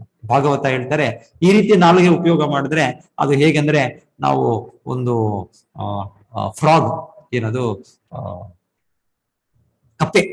ಕಪ್ಪೆ ಅದು ಕೊಕ್ಕೋ ಅಂತ ಹೇಳುತ್ತೆ. ಹಾಗೆ ಅದು ಮಾಡೋದ್ರಿಂದ ಏನಾಗುತ್ತೆ, ಅದು ಹತ್ತಿರದಲ್ಲೇ ದೂರದಲ್ಲಿದ್ರು ಕೂಡ ಒಂದು ಹಾವಿಗೆ ಗೊತ್ತಾಗತ್ತೆ, ಓ ಇಲ್ಲಿ ನನ್ನ ಆಹಾರ ಇದೆ. ಸೊ ನನ್ನ ಆಹಾರ ಇದಿರೋದ್ರಿಂದ ಅದು ಅಲ್ಲಿಗೆ ಬಂದು ಕಪ್ಪೆಯನ್ನು ತಿನ್ನಬೇಕು. ಹೀಗೆ ನಾವು ಈ ನಾಲಿಗೆ ಭಗವಂತನ ಕೊಟ್ಟಿದ್ದಾನೆ. ಇದನ್ನು ನಾವು ಕೃಷ್ಣನ ವಿಷಯವನ್ನು ಬಿಟ್ಟು ಕೃಷ್ಣ ನಾಮವನ್ನು ಹೇಳೋದು, ಕೃಷ್ಣನ ಗುಣಗಾನ ಮಾಡೋದು, ಕೃಷ್ಣ ವಿಷಯವನ್ನು ನಾವು ಪರಸ್ಪರ ಚರ್ಚೆ ಮಾಡ್ಕೊಳ್ಳೋದು, ಇದನ್ನು ಮಾಡೋದು ಬಿಟ್ಟು ಈ ನಾಲಿಗೆಯನ್ನು ಎಷ್ಟೋ ನಾನಾ ರೀತಿಯಲ್ಲಿ ನಾವು ಉಪಯೋಗಿಸ್ತಾ ಇದ್ರೆ ಇದು ಕಪ್ಪೆ ರೀತಿಯಲ್ಲಿ ಉಪಯೋಗ ಮಾಡಿ ನಾವು ಸಾವನ್ನು ಹತ್ತಿರ ಮಾಡ್ಕೊಳ್ತಾ ಇದ್ದೀವಿ. ಸೊ ಈ ರೀತಿ ಮಾಡಬಾರ್ದು. ನಾವಿದು ನಾಲಿಗೆಯನ್ನು ಹರೇ ಕೃಷ್ಣ ಕೃಷ್ಣ ಕೃಷ್ಣ ಹರೇ ಹರೇ, ಹರೇ ರಾಮ ರಾಮ ರಾಮ ಹರೇ. ಸೊ ಈ ರೀತಿಯಲ್ಲಿ ನಾವು ಇದನ್ನು ಚೈತನ್ಯ ಮಹಾಪ್ರಭು ಹೇಳುದು ಕೀರ್ತನೀಯ ಸದಾ ಹರಿಹಿ. ಕೀರ್ತನ, ಈ ನಾಲಿಗೆಯನ್ನು ಸದಾ ತನ್ನ ನಾಮವನ್ನು ಹೇಳೋದಕ್ಕೆ, ಕೃಷ್ಣ ನಾಮವನ್ನು ಹೇಳೋದಕ್ಕೆ ನಾವು ಉಪಯೋಗಿಸ್ಬೇಕಾಗ್ತದೆ. ಹರೇ ಕೃಷ್ಣ ಕೃಷ್ಣ ಕೃಷ್ಣ ಹರೇ ಹರೇ, ಹರೇ ರಾಮ್ ರಾಮ್ ಹರೇ. ಹರಿದಾಸ್ ಠಾಕೂರರು 24 ಗಂಟೆ ಈ ನಾಲಿಗೆಗೆ ಬಿಡುವಿಲ್ಲದೆ ಇದಕ್ಕೆ ಕೆಲಸ ಕೊಟ್ಟರು. ಮನಸ್ಸಿಗೆ ಬಿಟ್ಬಿಟ್ಟು ಮನಸ್ಸನ್ನ ಪಕ್ಕಕ್ಕೆ ಹಾಕ್ಬೇಕಂತೆ. ಮನಸ್ಸು ಬರುತ್ತೆ ಮಧ್ಯದಲ್ಲಿ ಏನೇನೋ ಹೊಸ ಇದು ಕೊಡುತ್ತೆ, ಆ ಕೆಲಸ ಇದೆ, ಆ ಕರ್ತವ್ಯ ಇದೆ, ಈ ಜಾಬ್ ಇದೆ. ಆದ್ರೆ ಅಟ್ಲೀಸ್ಟ್ ನಾವು ಆಚಾರ್ಯರು ಹೇಳಿದ್ದಾರೆ, ಶ್ರೀಲ ಪ್ರಭುಪಾದರು 16 ಸುತ್ತು ನಾವು ಕನಿಷ್ಠ ಅದನ್ನ ತುಂಬಾ ಸೊಗಸಾಗಿ ಮಾಡಬೇಕು. ಸೊ ಹಾಗಾಗಿ ಮನಸ್ಸನ್ನು ಆ ಕಡೆ ಆಚೆ ಹಾಕಿ ಬಿಸಾಡಿ ನಾವು ನಾಲಿಗೆಯನ್ನು ಹೇಳ್ಬೇಕು. ಹರೇ ಕೃಷ್ಣ ಕೃಷ್ಣ ಕೃಷ್ಣ ಹರೇ ಹರೇ, ಹರೇ ರಾಮ ರಾಮ ಹರೇ ಹರೇ. ಹೇಳೋದು ಕಿವಿಯಿಂದ ಕೇಳಿಸೋದು, ಸೊ ಕೇಳೋದು ಅಷ್ಟೇ, ಇಷ್ಟೇ ಮಾಡ್ಬೇಕಾಗಿರೋದು ನಾವು. ಈ ರೀತಿ ನಾವು ಕೃಷ್ಣ ಸೇವೆ ನಮ್ಮ ನಾಲಿಗೆಯಿಂದ ಪ್ರಾರಂಭವಾಗ್ತಾ ಕೃಷ್ಣನಾಮವನ್ನು ಹೇಳೋದು, ಮತ್ತೆ ಕೃಷ್ಣನಿಗೆ ಅರ್ಪಿಸಿದ ಆಹಾರವನ್ನು ತಿನ್ನೋದು. ಇಲ್ಲಾಂದ್ರೆ ಈ ನಾಲಿಗೆ ತುಂಬಾ ಅದಕ್ಕೆ ಒಂದು ಕ್ಷಣ ಇರ್ಲಿಕ್ಕಾಗಲ್ಲ. ಅದಕ್ಕೆ ಇದು ಪ್ಲಾನ್ ಮಾಡ್ತೀವಿ ನಾವು, ಇದು ತಿನ್ಬೇಕು, ಅದು ತಿನ್ಬೇಕು, ಆ ಹೋಟೆಲ್ಗೆ ಹೋಗೋಣ, ಆ ಒಂದು ಇಲ್ಲಿ ಹೋಗಿ ಇದೆ. ಎಷ್ಟೆಷ್ಟೋ ರೀತಿಯಲ್ಲಿ ಜನರು ಕಂಡುಹಿಡಿದಿದ್ದಾರೆ ಈ ಬಾರು, ಆ ರೆಸ್ಟೋರೆಂಟು, ಈ ರೀತಿ ಸಿಗರೇಟು, ಇದೆಲ್ಲವೂ ನಾಲಿಗೆಯಿಂದಾನೆ. ನಾಲಿಗೆಯ ಒಂದು ನಿಯಂತ್ರಣ ಇಲ್ಲದೆ ನಮಗೆ ಅದು ಇದು ಮಾಡುತ್ತೆ, ನಮಗೆ ಒತ್ತಾಯ ಮಾಡುತ್ತೆ, ಅದು ತಿನ್ಬೇಕು, ಇದು ತಿನ್ಬೇಕು, ಸಾವಿರಾರು ಇದು. ಸೊ ಕೃಷ್ಣ ಬಡಾ ದೋಯಾಮೋಯ್ ಕೋರಿ ಬಾರೆ ಜಿಬಾ ಜಾಯ್, ಸೊ ಪ್ರಸಾದ್ ಅನ್ನ ದಿಲೋ ಬಾಯ್ ಸೇ ಅನ್ನಾಮೃತ ಪಾವೋ. ರಾಧಾ ಕೃಷ್ಣ ಗುಣಗಾವು ಪ್ರೇಮೆ ಡಾಕೋ ಶ್ರೀ ಚೈತನ್ಯ ನಿತಾಯ್ ಜೈನಿಮಾಯ್ ಜೈನಿತಾಯ್. ಸೊ ನಾವೇನ್ ಮಾಡ್ಬೇಕು, ಈ ನಾಲಿಗೆಯನ್ನು ಕೃಷ್ಣನಿಗೆ ಅರ್ಪಿಸಿದ ಆಹಾರವನ್ನು ನಾವು ಸ್ವೀಕಾರ ಮಾಡ್ಬೇಕು. ಸೊ ಇದರಿಂದ ಕೇವಲ ಇಷ್ಟೇ, ಇನ್ನೇನು ಇಲ್ಲ. ಆಕ್ಚುಲಿ ಇದು ಕರೆಕ್ಟ್ ನಿಮಗೆ ಫಾರ್ಮುಲಾ ಗೊತ್ತಿದ್ರೆ ಯಾವ ದೊಡ್ಡ ಪ್ರಾಬ್ಲಮ್ ಕೂಡ ಸಾಲ್ವ್ ಮಾಡ್ಬೋದು. ಈ ಮ್ಯಾಥಮೆಟಿಕ್ಸ್ ಎಲ್ಲ ಫಾರ್ಮುಲಾಗಳು ಇರ್ತವೆ, ನೀವು ಸರಿಯಾದ ಫಾರ್ಮುಲಾ ಉಪಯೋಗಿಸಿದ್ರೆ ಅದು ಸಾಲ್ವ್ ಆಗುತ್ತೆ ಪ್ರಾಬ್ಲಮ್. ಇಲ್ಲ ನೀವು ಸರಿಯಾದ ಫಾರ್ಮುಲಾ ಯೂಸ್ ಮಾಡಿದ್ರೆ ಬೇರೆ ಏನೋ ಫಾರ್ಮುಲಾ ಯೂಸ್ ಮಾಡಿ ಹೇಗಾಗುತ್ತೆ. ಅದೇ ರೀತಿಯಲ್ಲಿ ಈ ಭೌತಿಕ ಜಗತ್ತಿನಲ್ಲಿ ನಾವು ಮನಃಷ್ಟಾನಿಂದ್ರಿಯಾಣಿ ಪ್ರಕೃತಿ ಸ್ಥಾನಿ ಕರ್ಷತಿ ಸಿಕ್ಕಿ ಬಿದ್ದಿದ್ದೇವೆ, ಈ ಸೆರೆಮನೆಯಲ್ಲಿ ಇದ್ದೇವೆ ನಾವು. ಇದರಿಂದ ನಾವು ಹೊರಗೆ ಬರ್ಬೇಕು ಅಂದ್ರೆ ಸರಿಯಾದ ಪರಿಹಾರವನ್ನು ತಗೊಳ್ಬೇಕು. ಬೇರೆ ಬೇರೆ ಪರಿಹಾರಗಳು ಏನೇನೋ ಇದೆ, ಅದು ಈ ಭಕ್ತಿಗೆ ಬರ್ಲಿಕ್ಕೆ ಇದೆ ಅಷ್ಟೇ. ಬೇರೆ ಯೋಗಾಭ್ಯಾಸ, ಜ್ಞಾನ ಸಮುಪಾರ್ಜನೆ ಇದೆಲ್ಲ ಇದೆ. ಇದೆಲ್ಲವೂ ಯಾವುದಕ್ಕೆ, ಈ ಭಕ್ತಿಯ ಬಾಗಿಲಿಗೆ ಬಂದು ನಾವು ಕೃಷ್ಣನನ್ನು ಆಶ್ರಯ ಪಡೆಯುವ ವಿಧಾನವನ್ನು ಪ್ರಾರಂಭ ಮಾಡೋದಕ್ಕೆ ಇದು ಅನುಕೂಲ ಮಾಡೋದಕ್ಕೆ ಅಷ್ಟೇ. ಸೊ ಕೊನೆಗೆ ನಿಜವಾದ ಕೀ, ಅಲ್ಲಿ ಬಾಗಿಲು ಚಾವಿ ಏನು ಅಂದ್ರೆ ಇದೆ. ಸೊ ಇದೇ ರೀತಿಯಲ್ಲಿ ನಾವು ಭಗವಂತನ ಸೇವೆ ಮಾಡ್ಬೇಕು. ಇದರಿಂದ ಆದೋಕ್ಷಜನ ಒಂದು ಅರಿವು, ಭಗವಂತನ ಇದನ್ನ ನಾವು ತಿಳ್ಕೊಳ್ಳೋದು ಸಾಧ್ಯ. ಇಲ್ಲ ಅಂದ್ರೆ ಅಸಾಧ್ಯ, ನಮಗೆ ಆಕ್ಚುಲಿ ಇದು ಅಸಾಧ್ಯವಾದ ಇಂಪಾಸಿಬಲ್. ಆದೋಕ್ಷಜ ಅಂದ್ರೆ ಭಗವಂತನನ್ನು ಅರ್ಥ ಮಾಡ್ಕೊಳ್ಳೋಕೆ ಆಗೋದೇ ಇಲ್ಲ. ಅವನ ವ್ಯಕ್ತಿನ ಅಷ್ಟು ಕೂಡ ಗೊತ್ತಾಗಲ್ಲ. ಈ ರೀತಿ ನಾವು ಅವನ ಒಂದು ನಮ್ಮ ಒಂದು ಅಜ್ಞಾನದಲ್ಲಿ ಒಂದು ಮಾಯಲ್ಲಿ ನಾವೇನಿರ್ತೇವೆ. ಆದ್ರೆ ಕೃಷ್ಣನು ಪರಮಪುರುಷ, ಅವನ ಕರುಣಾಮಯಿ. ಸೊ ಅವನು ನಮಗೆ ವಿಧಾನವನ್ನು ಕೊಟ್ಟಿದ್ದಾನೆ. ಈ ರೀತಿ ನಾವು ಅವನನ್ನು ಅರ್ಥ ಮಾಡ್ಕೊಳ್ಬಹುದು, ಸ್ವಲ್ಪ ಅರ್ಥ ಮಾಡ್ಕೊಳ್ಬಹುದು. ಆಚಾರ್ಯ ಶ್ರೀಲ ಪ್ರಭುಪಾದ ಹೇಳ್ತಾರೆ, ಕೃಷ್ಣನ್ ತುಂಬಾ ಅರ್ಥ ಮಾಡ್ಕೊಳಕ್ಕಾಗಲ್ಲ. ನೀವು ಎಷ್ಟು ಅರ್ಥ ಮಾಡ್ಕೊಳಕ್ಕಾಗದೆ ಕೃಷ್ಣ ನಮ್ಗೆ ಗೀತೆಯಲ್ಲಿ ಕೊಟ್ಟಿದ್ದಾರೆ. ಈ ಪುಸ್ತಕದಲ್ಲಿ ಗೀತೆಯಲ್ಲಿ ಭಾಗವತದಲ್ಲಿ ಕೃಷ್ಣ ಹೇಳ್ತಾ ಇದ್ದಾನೆ. ಸೊ ಅಷ್ಟು ಅರ್ಥ ಮಾಡ್ಕೊಳ್ಳಿ ಸಾಕು. ಇನ್ನೇನ್ ನಾವು ತುಂಬಾ ಅರ್ಥ ಮಾಡ್ಕೊಳ್ಳೋದಂತಲ್ಲ. ಇಲ್ಲಿ ಕೃಷ್ಣ ಹೇಳಿರೋದು ಭಗವದ್ಗೀತೆ ಇದೆ, ಇಲ್ಲಿ ಕೃಷ್ಣ ಬಗ್ಗೆ ಹೇಳ್ತಾ ಇರೋದು ಭಾಗವತ ಇದೆ. ಸೊ ಇಷ್ಟರಲ್ಲಿ ನಮ್ಗೆ ಎಷ್ಟಿದೆ ಅಷ್ಟು ನಾವು ಅರ್ಥ ಮಾಡ್ಕೊಳ್ಳೋಣ.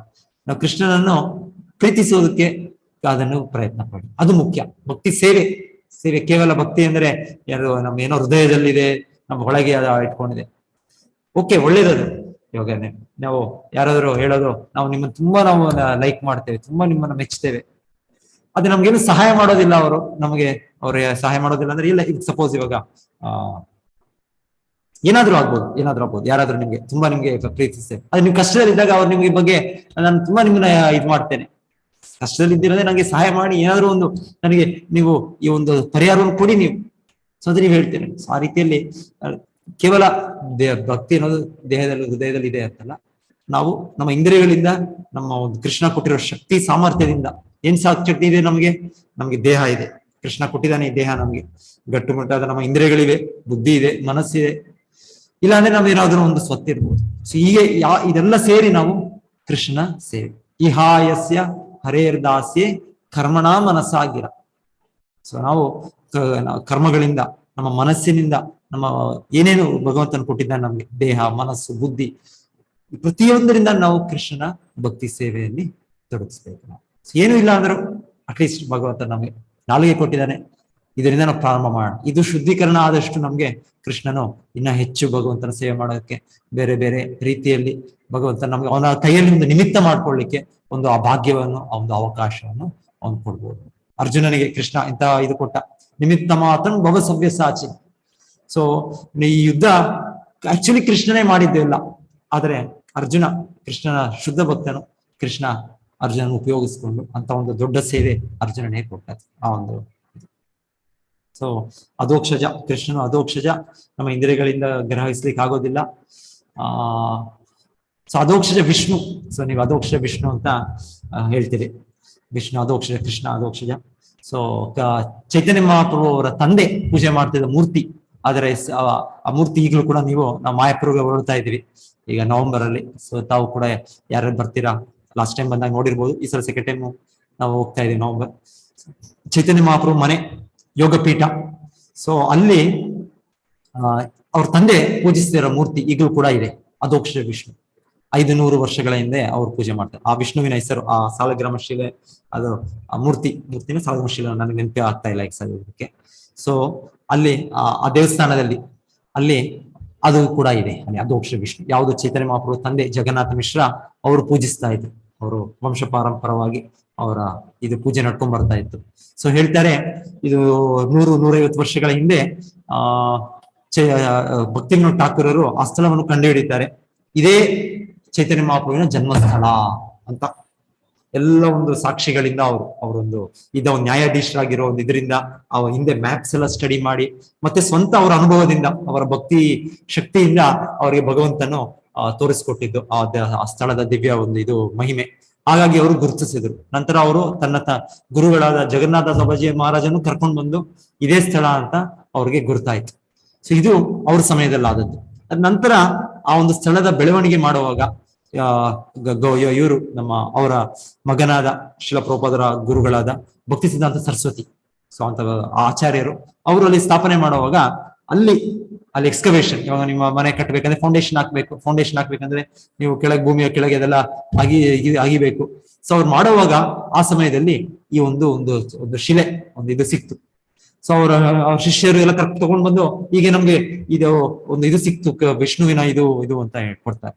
ಸೊ ಅವ್ರು ಭಕ್ತಿ ಸಿದ್ಧಾಂತ ಸರಸ್ವತಿ ಠಾಕೂರ್ ತಮ್ಮ ದಿವ್ಯ ದೃಷ್ಟಿಯಿಂದ ಅವರು ಗುರುತಿಸಿದ್ದು ಹೌದು ಇದೇ ಮೂರ್ತಿ ಚೈತನ್ಯ ಮಹಾಪ್ರಭು ಅವ್ರ ತಂದೆ ಪೂಜಿಸಿದ್ದು, ಅದು ಇಲ್ಲಿ ಮರೆಮಾಚಿ ಎಷ್ಟೋ ವರ್ಷಗಳು ಭೂಮಿಯ ಒಳಗೆ ಇದ್ದಿತ್ತು ಅಂತ ಅವ್ರು ಮತ್ತೆ ಆ ವಿಷ್ಣುವಿನ ಮೂರ್ತಿ ಈಗ ನಾವು ಹೋದಾಗ ಅಲ್ಲಿ ನಮ್ಗೆ ಆ ಮೂರ್ತಿ ಅವರ ದರ್ಶನ ನಾವು ಪಡಿಬಹುದು. ನಾವು ಅಧೋಕ್ಷರ ವಿಷ್ಣು ಚೈತನ್ಯ ಮಹಾಪ್ರಭು ತಂದೆಗಳು ಪೂಜೆ ಮಾಡ್ತಾ ಇರೋದು ಈಗಲೂ ಕೂಡ ಅಲ್ಲಿ ಇದೆ ಅಧೋಕ್ಷರ ವಿಷ್ಣು. ಇವ್ರು ಕುಂತಿದೇವಿ ಕೂಡ ಹೇಳೋ ಮಾತಿದೆ, ಕೃಷ್ಣ ನೀನು ಹೇಗೆ ಅರ್ಥ ಮಾಡ್ಕೊಳ್ಳಿ, ನೀನು ಅಧೋಕ್ಷಜ, ನಾನು ಒಂದು ಹೆಂಗಸು, ಎಷ್ಟೆಷ್ಟು ದೊಡ್ಡ ದೊಡ್ಡ ಮುನಿಗಳು ದೊಡ್ಡ ದೊಡ್ಡ ಪರಮಹಂಸರು ಅವರೇ ನಿನ್ನನ್ನು ಅರ್ಥ ಮಾಡ್ಕೊಳಕ್ ಆಗೋದಿಲ್ಲ, ಅಂತ ಬುದ್ಧಿವಂತರು ಅಂತ ತಪಸ್ವಿಗಳು. ಸೊ ನಾನೇ ಹೇಗೆ ಅರ್ಥ ಮಾಡ್ಕೊಳ್ಳೋದು, ಕಥಂ ಪಶ್ಯೇಮ ಹಿ ಸ್ತ್ರೀಯ, ನನಗೆ ಹೇಗೆ ಅರ್ಥ ಆಗುತ್ತೆ ನೀನು ಅರ್ಥ ಮಾಡ್ಕೊಳ್ಳೋದು, ಹೇಗೆ ನಿನ್ನನ್ನು ಗುಣಗಾನ ಮಾಡಕ್ಕಾಗುತ್ತೆ. ಕೃಷ್ಣ ಅಧೋಕ್ಷಜ. ಹರೇ ಕೃಷ್ಣ. ಮತ್ತೆ ಇಲ್ಲಿ ಹೇಳ್ತಾ ಇರೋದು ಹೇಗೆ ಭಗವಂತನು ಅವರನ್ನು ಹೊಡೆದದ್ದು ಅಂದ್ರೆ ಈ ಇಂದ್ರನು ವೃತ್ರಾಸುರ. ಸೊ ವೃತ್ರಾಸುರನಿಗೆ ಯುದ್ಧ ಮಾಡ್ಲಿಕ್ಕೆ ಭಗವಂತನು ಇಂದ್ರನಿಗೆ ವಜ್ರಾಯುಧವನ್ನು ಕೊಡ್ತಾರೆ. ಸೊ ವಜ್ರಾಯುಧ ಅದರಿಂದ ಕೇವಲ ವೃತ್ರಾಸುರನ್ನು ಕೊಲ್ಲಿಕ್ ಸಾಧ್ಯ, ಇಲ್ಲ ಅಂದ್ರೆ ವೃತ್ರಾಸುರ ತುಂಬಾ ಬಲಶಾಲಿ, ಇಂದ್ರನಿಗೆ ಏನು ಮಾಡ್ಲಿಕ್ಕೆ ಆಗ್ತಾ ಇರಲಿಲ್ಲ. ಈ ವಜ್ರಾಯುಧ ಇದ್ರೂ ಕೂಡ ಅವ್ರಿಗೆ ಕಾನ್ಫಿಡೆನ್ಸ್ ಇಲ್ಲ, ಇದು ಕೆಲಸ ಮಾಡುತ್ತೋ ಇಲ್ವೋ, ಈ ವೃತ್ರಾಸುರ ಇಷ್ಟು ಬಲಶಾಲಿ. ಸೊ ಎನಿವೆ ನಂತರ ಅವರು ವೃತ್ರಾಸುರರ ಒಂದು ಪ್ರೋತ್ಸಾಹ, ವೃತ್ರಾಸುರನ್ ಗೊತ್ತಿತ್ತು ಇದರ ಮೂಲಕ ಭಗವಂತನು ನನ್ನನ್ನು ತನ್ನ ಧಾಮಕ್ಕೆ ಕರ್ಕೊಂಡು ಹೋಗ್ತಾ ಇದ್ದಾನೆ, ಇದು ಕೇವಲ ಒಂದು ನಿಮಿತ್ತ ಅಷ್ಟೇ, ಒಂದು ಕಾರಣ ಅಷ್ಟೇ, ಹೇಗಿದ್ರು ಸಾಯಲೇಬೇಕು, ಸಾಯೋದು ಈ ದೇಹ ಅಂತೆ ಆಗ್ಲೇಬೇಕು. ಸೊ ಭಗವಂತ ನನಗೆ ಆಧ್ಯಾತ್ಮಿಕ ದೇಹವನ್ನು ಕೊಟ್ಟು ತನ್ನ ಧಾಮದಲ್ಲಿ ದಿವ್ಯ ಸೇವೆಯಲ್ಲಿ ತೊಡಗಿಸ್ಲಿಕ್ಕೆ ಭಗವಂತನ ಇದು ಒಂದು ಸೇವೆ ಮಾಡಿರೋ ಒಂದು ಕಾರಣ ಅಷ್ಟೇ ಅಂತ ಅವರು ಬೇಗನೆ ಪ್ರಯೋಗ ಮಾಡುವ ಒಂದು ಆಯುಧವನ್ನು, ಅದಕ್ಕೆ ಎಲ್ಲ ಸರ್ವಶಕ್ತಿ ಇದೆ, ಅದು ಭಗವಂತನಿಂದ ಅದು ಆಶೀರ್ವಾದ ಪಡೆದ ಅದು ಅದು. ಸೊ ಹಾಗೆ ಅವರು ಪ್ರೋತ್ಸಾಹಿಸಿ ಇಂದ್ರನಿಗೆ ಅವ್ರ ಆಯುಧವನ್ನು ಅವ್ರು ಪ್ರಯೋಗಿಸ್ತಾರೆ, ವಜ್ರಾಯುಧ. ಆಗ ಅವ್ರು ಹೇಳ್ತಾರೆ ಅವ್ರ ಕೈಯನ್ನು ಮೊದಲಿಗೆ ಅವ್ರಿಗೆ 2 ಕೈಯನ್ನು ಅವರು ತೆಗಿತಾರೆ. ಸೊ ಅಷ್ಟು ಬಲಶಾಲಿ ವೃತ್ರಾಸುರನ ದೇಹವನ್ನು ಏನು ಒಂದು ನಿರಾಯಾಸ ಇಲ್ಲದೆ ಆಗುತ್ತೆ, ಯಾಕಂದ್ರೆ ಅಷ್ಟು ಬಲವಾದ ಅಸ್ತ್ರ. ಸೊ ಹಾಗೆ ಹೇಳ್ತಾ ಇದ್ದಾರೆ. ಅದೇ ರೀತಿ ಭಗವಂತನು ಏನು ಇಂದ್ರನಿಗೆ ತುಂಬಾ ಕಷ್ಟ ಆಗ್ಲಿಲ್ಲ ಹಾಗೆ ಈ ವೃತ್ರಾಸುರನ ಹಿಂದೆ ಯುದ್ಧ ಮಾಡುವಾಗ, ಯಾಕಂದ್ರೆ ಅಷ್ಟು ಶಕ್ತಿ ಇದೆ ಆ ವಜ್ರಾಯುಧದಲ್ಲಿ. ಸೊ ಹಾಗೆ ಭಗವಂತನು ಏನು ಆಯಾಸ ಇಲ್ಲದೆ ಸ್ಪರ್ಶ ಮಾಡಿದಷ್ಟೇ ಯಾರಿಗೆ, ಹಿರಣ್ಯಾಕ್ಷನಿಗೆ, ಅಧೋಕ್ಷಜನಾದ್ರಿಂದ ಇದು ಸಾಧ್ಯ ಆಗುತ್ತೆ, ಅವನು ಅಧೋಕ್ಷಜನಿಲ್ಲದೆ ಸಾಧ್ಯ ಆಗೋದಿಲ್ಲ. ಸೊ ಈಗ ಅಧೋಕ್ಷಜ ಭಗವಂತನ ಹಾಗೆ ಮಾಡ್ದ, ನಾನು ಕೂಡ ಏನೋ ಪ್ರಯತ್ನ ಮಾಡ್ತೇನೆ, ಯಾರಾದ್ರೂ ನನ್ನ ಮೇಲೆ ಕೋಪ ಮಾಡ್ಕೊಂಡು ಇದು ಮಾಡ್ಕೊಂಡ್ರೆ ಅವ್ರನ್ನ ಕೊಲ್ಲಿಕ್ಕೆ ನಾನು ಕೇವಲ ಇದು ಮಾಡ್ತೇನೆ, ಆಗೋದಿಲ್ಲ. ಯಾವ ವ್ಯಕ್ತಿನೂ ಯಾವ ದೇವತೆನೋ ಯಾರು ಮಾಡಿದ್ರು ಕೂಡ ಇದು ಸಾಧ್ಯ ಆಗುತ್ತೆ. ಇದು ಕೇವಲ ಅಧೋಕ್ಷಜನಿಗೆ ಸಾಧ್ಯ, ಕೇವಲ ಪರಮಪುರುಷ ಕೃಷ್ಣನಿಗೆ, ವರಾಹ ದೇವರಿಗೆ ಇದು ಸಾಧ್ಯ ಅಷ್ಟೇ. ಹರೇ ಕೃಷ್ಣ. ಧನ್ಯವಾದಗಳು ಎಲ್ಲ ಭಕ್ತರಿಗೆ. ಸೊ ಇಲ್ಲಿ ಸ್ವಲ್ಪ ನಮ್ಗೆ ಪ್ರಾಬ್ಲಮ್ ಇತ್ತು. ಇಲ್ಲಿ ಪ್ರಾಬ್ಲಮ್ ಅಂದ್ರೆ ಇಲ್ಲಿ ಎಲ್ಲ ಸೆಟ್ಲ್ ಆಗ್ತಾ ಇದೀವಿ. ಸೊ ಹಾಗೆ ಒಂದೊಂದ್ಸಲ ಶಿಫ್ಟಿಂಗು ಆಚೆ ಈಚೆ, ಸೊ ಹಾಗಾಗಿ ಸ್ವಲ್ಪ ನಮ್ಮ ಯಂತ್ರಗಳು, ಸೊ ಇದಕ್ಕೆ ಸ್ವಲ್ಪ ನಾವು ಸಮಯ ಕೊಟ್ಟು ಇದನ್ನ ಸರಿ ಮಾಡ್ಬೇಕು, ಇಲ್ಲಾಂದ್ರೆ ಸ್ವಲ್ಪ ಆಚೆ ಈಚೆ ಆಗುತ್ತೆ. ನಾಳೆ 8 o'clock ಕರೆಕ್ಟ್ ಟೈಮ್ಗೆ ಸ್ಟಾರ್ಟ್ ಮಾಡಿ ಕ್ಲಾಸ್.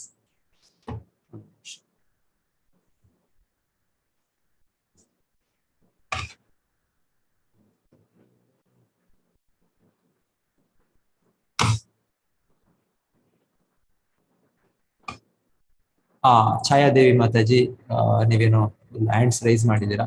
ಹರೇ ಕೃಷ್ಣ ಮಾತಾಜಿ. ಹರೇ ಕೃಷ್ಣ ಮಾತಾಜಿ, ನೀವು ಅನ್ಮ್ಯೂಟ್ ಮಾಡ್ಕೊಳ್ಬೋದು ಮಾತಾಜಿ. ಛಾಯಾದೇವಿ ಮಾತಾಜಿ.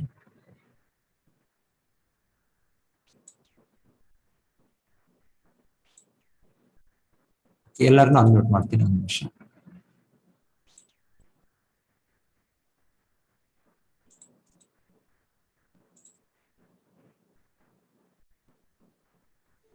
ಹರೇ ಕೃಷ್ಣ ಪ್ರಭುಜಿ. ಹರೇ ಕೃಷ್ಣ. ಹರೇ ಕೃಷ್ಣ ಮಾತಾಜಿ.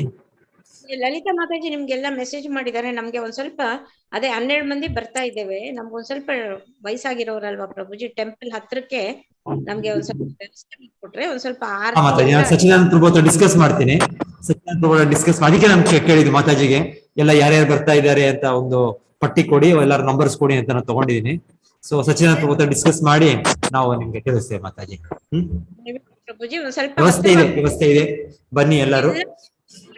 ಸೊ ಯಾರಿಗಾದ್ರೂ ಅಂದ್ರೆ ನಿಮ್ಮ ಮೇಲೆ ಡಿಪೆಂಡ್ ಆಗುತ್ತೆ. ನಿಮ್ಗೆ ಯಾರಾದ್ರೂ ಫ್ಯಾಮಿಲಿ ಒಟ್ಟು ಬರ್ತಾ ಇದ್ದೀರಾ, ಹಾಗೆ ನಿಮ್ಗೆ ಸಪರೇಟ್ ರೂಮ್ ಬೇಕು, ಇಬ್ಬರಿಗೆ ಬೇಕು, ಈ ರೀತಿಯಲ್ಲಿ ಅಂದ್ರೆ ನಮ್ಮ ಅರೇಂಜ್ಮೆಂಟ್ಸ್ ಒಂಥರ ಇದೆ. ಈಗ ಹೋಟೆಲ್ ಸೂರಜ್ ನಾವು ಬುಕ್ ಮಾಡಿ ಅದು ನಾವು ಇದು ಮಾಡಿ ಡೈರೆಕ್ಟ್ ಆಗಿ ನೀವು ಕೂಡ ಮಾಡ್ಬೋದು. ಆ ನಂಬರ್ ಕೊಟ್ಬಿಡ್ತೇವೆ ನಾವು. ಹೋಟೆಲ್ ಯಾರು ಆ ತರ ಬೇಕು, ನಮ್ಗೆ ಇಬ್ಬರೇ ಇರ್ಬೇಕು ನಾವು ರೂಮ್ ಅಲ್ಲಿ, ನಮ್ಗೆ ನಮ್ಮ ಒಂದು ಇದಕ್ಕೆ ನಮ್ಗೆ ಕಷ್ಟ ಆಗ್ಬೋದು, ಇಲ್ಲ ಆ ತರ ರೀತಿ ನೀವು ಇದ್ರೆ ನಾವು ಆ ತರ ರೂಮ್ಸ್ ನಿಮ್ಗೆ ವ್ಯವಸ್ಥೆ ಮಾಡ್ತೀವಿ. ಹೋಟೆಲ್ ಸೂರಜ್ ಅಂತ ಒಂದಿದೆ, ಆ ನಂಬರ್ ನಿಮ್ಗೆ ಕೊಟ್ಟು ನೀವೇ ಡೈರೆಕ್ಟ್ ಆಗಿ ಅಲ್ಲಿ ಕಾಂಟ್ಯಾಕ್ಟ್ ಮಾಡಿ ನೀವು ಬುಕಿಂಗ್ ಮಾಡ್ಕೊಳ್ಬಹುದು. ಇಲ್ಲಾಂದ್ರೆ ನಿಮ್ಗೆ ಅದು ಕಷ್ಟ ಆದ್ರೆ ನಾವೇ ಅದನ್ನ ನಮ್ಮ ಮೂಲಕ ಕೂಡ ಮಾಡ್ಬೋದು. ಆ ರೀತಿ ಒಂದಿದೆ ಹೋಟೆಲ್.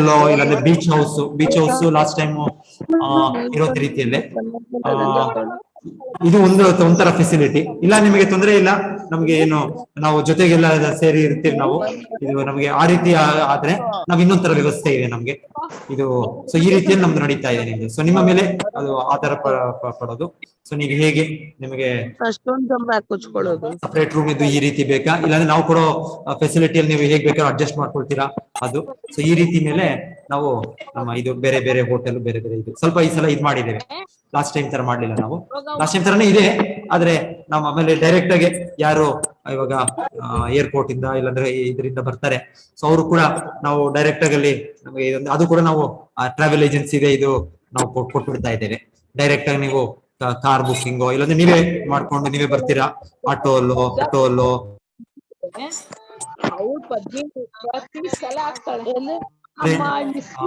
ಲೋಕಲ್ ಟ್ಯಾಕ್ಸಿ ಇವರ ನಂಬರ್ಗಳು ಅದು ಕೊಡ್ತೇವೆ. ಇಲ್ಲಾಂದ್ರೆ ಡೈರೆಕ್ಟ್ ನೀವು ಕೂಡ ಮಾಡ್ಕೊಳ್ಬಹುದು. ಈ ರೀತಿ ಪ್ರತಿಯೊಂದು ನಾವಿದ್ದೇವೆ ಹಿಂದೆ. ನಿಮ್ಗೆ ಏನಾದ್ರು ಕಷ್ಟ ಆದಲ್ಲಿ ನಾವು ನಿಮ್ಮನ್ನ ಸಹಾಯ ಮಾಡ್ಲಿಕ್ಕೆ, ಇಲ್ಲ ಅಂದ್ರೆ ಈ ತರ ನಿಮ್ಗೆ ನೀವು ರೀಚ್ ಆಗುತ್ತೆ. ಯಾಕಂದ್ರೆ ಆ ಸಮಯ ಜನ್ಮಾಷ್ಟಮಿ ಸಮಯ ನಾವು ಕೂಡ ಬಿಸಿ ಇರ್ತೇವೆ, ಹಾಗಾಗಿ ನಾವು ಇದು ನಿಮ್ಗೆ ಈ ಒಂದು ಇದನ್ನು ಕೊಡ್ತಾ ಇರೋದು, ನಾವು ಆಪ್ಷನ್ ಕೊಡ್ತಾ ಇರೋದು. ನಿಮಗೆ ಕರ್ಕೊಂಡ್ ಬರ್ಲಿಕ್ಕೆ ಅಲ್ಲಿಂದ ಅದು ನಮ್ಮ ವ್ಯವಸ್ಥೆ ಇರುತ್ತೆ. ನೀವು ಎಲ್ಲಿದ್ರು ಕೂಡ ಇಲ್ಲಿ ನಾವೇನೇ ಎಲ್ಲಿ ನಿಮ್ಗೆ ನಿಲ್ಲಿ ಅಂತ ಹೇಳ್ತಾ ಇದ್ದೀವಿ, ಅಲ್ಲಿಂದ ನಿಮ್ಗೆ ಕರ್ಕೊಂಡ್ ಬಂದು ಬರಕ್ಕೆ ಬೆಳಿಗ್ಗೆ ಮಂಗಳಾರತಿಗೆ ಅದೆಲ್ಲ ನಮ್ಮ ವ್ಯವಸ್ಥೆ ನಾವು ಮಾಡ್ತೀವಿ. ನಾವು ನಿಮಗೆ ನಾವು ಮಾಡ್ತಾ ಇದೀವಿ ನಾವು ಈ ಸಲ ಈ ಮಟ್ಟಿಗೆ. ಪ್ರಭುಜಿ ಇದ್ರ ಬಗ್ಗೆ ಮಾತಾಡ್ಬೇಕು. ನೀವು ನಿಮ್ಗೆ ಫೋನ್ ಪ್ರಭುಜಿ ಫ್ರೀ ಅಂತ ಗೊತ್ತಿಲ್ಲ, ಬಿಸಿ ಅಲ್ವಾ ಪ್ರಭು? ಯಾವ ಟೈಮಲ್ಲಿ ನೀವು ಫ್ರೀ ಇರ್ತೀರಾ ಪ್ರಭುಜಿ? ಮೊನ್ನೆ ಒಂದು ನೀವು ಕಾಲ್ ನೋಡಿದೆ ನಾನು 3-4 days ಬ್ಯಾಕ್. ನಿಮ್ಗೆ ಸಲ ಕಾಲ್ ಮಾಡಿ ನಾನು ಮತ್ತೆ ರೆಸ್ಪಾಂಡ್ ಮಾಡಕ್ ಆಗ್ಲಿಲ್ಲ. ನಾನು ಮಾಡ್ತೀನಿ ಮಾತಾಡಿ ನಿಮ್ಗೆ, ನಾನು ಕಾಲ್ ಮಾಡ್ತೀನಿ ನಿಮ್ಗೆ, ನಾನು ಕಾಲ್ ಮಾಡ್ತೀನಿ. ನಂಬರ್ ಇದೆ ನನ್ನ ಹತ್ರ, ನಾನು ಕಾಲ್ ಮಾಡ್ತೀನಿ. ಥ್ಯಾಂಕ್ ಯು ಪ್ರಭುಜಿ. ಹರೇ ಕೃಷ್ಣ. ಹರೇ ಕೃಷ್ಣ. ಹರೇ ಕೃಷ್ಣ ಪ್ರಭುಜಿ, ಧನ್ಯವಾದಗಳು. ಈಗ ಮಾಯಾಪುರ್ದ ಮೋಸ್ಟ್ಲಿ ಅದು ಕೂಡ ಅನೌನ್ಸ್ ಮಾಡಿದ್ರು ಅನ್ಸುತ್ತೆ. ಅನೌನ್ಸ್ ಮಾಡಿದ್ರ ಇಲ್ಲಾಂದ್ರೆ ಮಾಡಿದ್ರ ಅಂತ ಮೋಸ್ಟ್ಲಿ ಮೆಸೇಜ್ ಮಾಡ್ಲಿಕ್ಕಿತ್ತು. ಸೊ ಯಾರ್ಯಾರು ನೀವು ಟ್ರೈನ್ ಫ್ಲೈಟ್ ಬುಕ್ ಮಾಡ್ಕೊಳ್ಬೇಕು ಮಾಡ್ಕೊಳ್ಳಿ. ಸೊ November 3 ನೀವು ಅಲ್ಲಿಗೆ ಬರ್ಬೇಕು. ಎಲ್ಲಿಗೆ? ಕಲ್ಕತ್ತಾಗೆ. ಅಲ್ಲಿಂದ ಅರೇಂಜ್ಮೆಂಟ್ಸ್ ನಮ್ದಿದೆ. ಕೋಲ್ಕತ್ತಾ ಯಾತ್ರಾ, ಮಾಯಾಪುರಿ ಯಾತ್ರಾ ನಮ್ಮ ಅರೇಂಜ್ಮೆಂಟ್ಸ್ ಇದೆ. ನೀವು ಕೋಲ್ಕತ್ತಾಗ ಮುಟ್ಬೇಕು, ನೀವು ಅಲ್ಲಿಂದ ನಮ್ಮ ಅರೇಂಜ್ಮೆಂಟ್ಸ್ ಎಲ್ಲ ಇದೆ. ಅದು ಕೂಡ ಈ ಸಲ ತುಂಬಾ ಫ್ಲೆಕ್ಸಿಬಲ್ ಮಾಡಿದ್ದಾರೆ. ಅದು ಕೂಡ ಅಲ್ಲೂ ಕೂಡ ನೀವು ಇಬ್ಬರು ನೀವೇ ಇರ್ತೀರಾ, ಇಲ್ಲ ಒಬ್ಬರೇ ಇರ್ತೀರಾ, ಇಲ್ಲ 3 ಜನ 4 ಜನ, ಅದು ನಿಮ್ಮ ಮಧ್ಯದಲ್ಲಿ ನೀವು ಇದು ಅಂಡರ್ಸ್ಟ್ಯಾಂಡಿಂಗ್ ಮಾಡ್ಕೊಂಡ್ರೆ ನಿಮ್ಗೆ ಇನ್ ಸ್ವಲ್ಪ ನಿಮ್ಗೆ ಕಡಿಮೆ ಸ್ವಲ್ಪ ಆಗುತ್ತೆ, ನಿಮ್ಗೆ ಅದು ಕಾಸ್ಟ್ ಕಡಿಮೆ ಆಗುತ್ತೆ. ಸೊ ಆ ರೀತಿ ಕೂಡ ಈ ಸಲ ಮಾಡಿದ್ದಾರೆ ಅವರು, ಅದೆಲ್ಲ ಮಾಡಿದ್ದಾರೆ.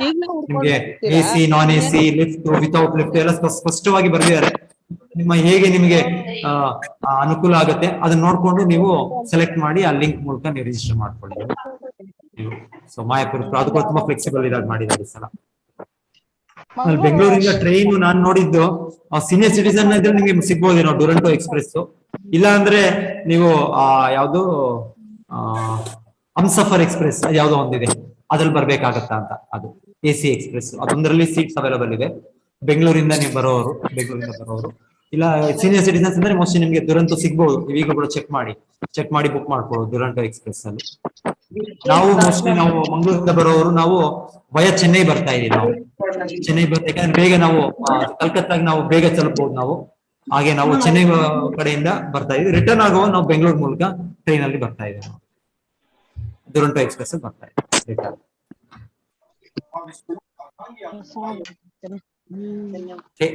ಎಲ್ಲರಿಗೂ ಧನ್ಯವಾದ. ಪ್ರೋಗ್ರಾಮ್ ಡೇಟ್ಸ್ ಇದು ಮಾಯಾಪುರದ್ದು ನೀವ್ ಹೇಳ್ದಂಗೆ 3ನೇ ತಾರೀಕಿಗೆ ಅಲ್ಲಿ ಸೇರ್ಬೇಕು. ಮತ್ತೆ ಫಿನಿಶ್ ರಿಟರ್ನ್ ರಿಟರ್ನ್ 8ನೇ ತಾರೀಕು ಪ್ರಭುಜಿ. 8ನೇ ತಾರೀಕು ಅಲ್ಲಿ ನಮ್ಗೆ ರೂಮ್ಸ್ ಬುಕಿಂಗ್ 8ನೇ ತಾರೀಕು ಬೆಳಿಗ್ಗೆ 9 ಗಂಟೆವರೆಗೂ ಇದೆ. 8 ಗಂಟೆ. ಸೊ ನಾವು ಅಲ್ಲಿಂದ ನಮ್ಗೆ ಕಲ್ಕತ್ತಾಗ ಬರೋ ದಾರಿ ಕೂಡ 3 hours ಅಂತ ಬರ್ದಿದ್ದಾರೆ. ಇನ್ನ ಜಾಸ್ತಿನೇ ಆಗುತ್ತೆ ಒಂದ್ಸಲ. ಅದ್ರ ಟ್ರಾಫಿಕ್ ರೋಡ್ಸ್ ನೋಡಿದ್ರೆ ಒಂದ್ 5 ಗಂಟೆ ಕಾಲ ಕೂಡ ಒಂದ್ಸಲ ಆಗುತ್ತೆ. ಸೊ ಹಾಗೆ ನಾವು ಅದು ನಾವು ಅರೇಂಜ್ ಮಾಡ್ತೀವಿ. ನೀವು ಯಾವ ಟೈಮ್ ನಿಮ್ಗೆ ಬೇಗ ಫ್ಲೈಟ್ ನಿಮ್ಗೆ ನಮ್ಗೆ ತಿಳಿಸ್ಕೊಟ್ರೆ ನಮ್ಗೆ ನಾವು ಅದ್ರ ಮೂಲಕ ಪ್ಲಾನ್ ಮಾಡಿ ನಿಮ್ಗೆ ಅಷ್ಟು ಬಿಡೋ ಇದು ಜವಾಬ್ದಾರಿ ನಮ್ದು. ನಿಮ್ಗೆ ಅದ್ರ ಮುಂಚಿತವಾಗಿ 2 hours ಮುಂಚೆ ನಿಮ್ಗೆ ಏರ್ಪೋರ್ಟ್ ಅಲ್ಲಿ ಬಿಡೋ ಜವಾಬ್ದಾರಿ ನಮ್ದು. ಸರಿ. ಮತ್ತಿಕೆರೆ ಇಲ್ಲಿ ಹರೇ ಕೃಷ್ಣ ಪ್ರಭುಜಿ, ಧನ್ಯವಾದಗಳು ಪ್ರಭುಜಿ. ಹರೇ ಕೃಷ್ಣ ಪ್ರಭುಜಿ, ಧನ್ಯವಾದಗಳು. ಹರೇ ಕೃಷ್ಣ ಪ್ರಭುಜಿ, ಧನ್ಯವಾದಗಳು. ವೈಷ್ಣವೇಭ್ಯೋ ನಮೋ ತಿಂಡಿ ತಿನ್ಕೊಳ್ರಮ್ಮ. ಹರೇ ಧನ್ಯವಾದಗಳು ಪ್ರಭುಜಿ. ಧನ್ಯವಾದಗಳು. ಹರೇ ಕೃಷ್ಣ, ಧನ್ಯವಾದಗಳು. ಧನ್ಯವಾದಗಳು ಪ್ರಭುಜಿ. ಧನ್ಯವಾದಗಳು ಗುರುಜಿ. ಹರೇ ಕೃಷ್ಣ.